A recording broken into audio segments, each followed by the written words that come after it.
Hi everyone. I finished the Harry Klinger text, Why Are So Many Minority Students in Special Education? And the first point that really made an impression on me had to do with the discussion surrounding the hidden curriculum in schools and cultural hegemony. In Chapter 2, titled School Structure, Institutional Bias, and Individual Agency, on page 30 it stated, researchers such as Kozel, Oakes, and Onion have provided portraits of schooling that demonstrate social reproduction in action through inequitable funding patterns, institutionalized low expectations resulting from tracking, and the provision of differential curricula according to the social class level of students. Additionally, in Chapter 3, titled Cultural Consonance, Dissonance, and the Nuances of Racism, they discuss the concept of cultural hegemony and how the practices and values of the dominant culture are perpetuated in schools. Harry and Klinger concluded that they couldn't really get any clear-cut answer about how racial bias contributes to the ethnic disproportionality in special education. However, I think that it's sort of a necessary backdrop for the context of the rest of the book. I think that um, the point about schools reproducing this status quo as opposed to providing students with opportunities for social mobility definitely exists, and it can give context to a lot of the following discussions in the book that have to do with teacher quality, who has access to what kind of teachers, what kinds of assumptions are schools making about families, and the overall process of referral. Another point of interest for me relates to the assumptions which school personnel make about families, and this was discussed in Chapter 5, which is titled The Construction of Family Identity, Stereotypes, and Cultural Capital. The chapter described several case studies where negative assumptions about families were very common and they impacted the decisions that were made about the student.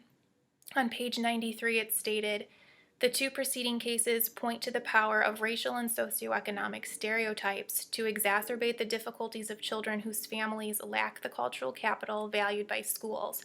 So, although there might certainly be family specific factors that are significant, the author's study really pointed out how much schools ignore the school based risks. We overlook what kinds of teachers students have, what kinds of classroom environments they're in, as well as what the referral process looks like. And all of this can lead to that further sort of cloud the referral process itself and lead to these misidentified um, disabilities. So I think that schools really do need to focus more on culturally relevant practices and work on engaging families and really making partnerships with the families so that they're involved in the decision-making process.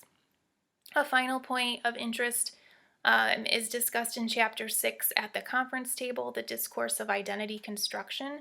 And this chapter talked about many competing factors related to the eligibility decisions, such as the impressions of the family, the classroom environment, the definitions and criteria for disability and how they are different, and the psychologist philosophical positions. In the conclusion of that chapter, Harry and Klinger describe how these competing models can really impact the outcomes. And this, to me, is really a frustrating point because we know that special education ideally is meant to be individualized and tailored to fit the needs of the student, but in reality, oftentimes I think that teachers and clinicians do feel very restrained by a system that is more standardized. So this is mentioned again on page 181. It says, it was evident that the general approach to special education was that the child was expected to fit the program rather than the other way around.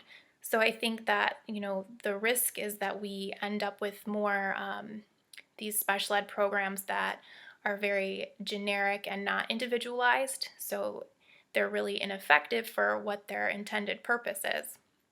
My overall impression of the book is really positive. I don't necessarily think that any of the research was particularly surprising, but I do think it's very shocking that we don't ever talk about any of these huge issues, and it's really unfortunate because there's a lot of important discussions that do surround these topics, And that being said, I will look forward to being tagged. Thank you.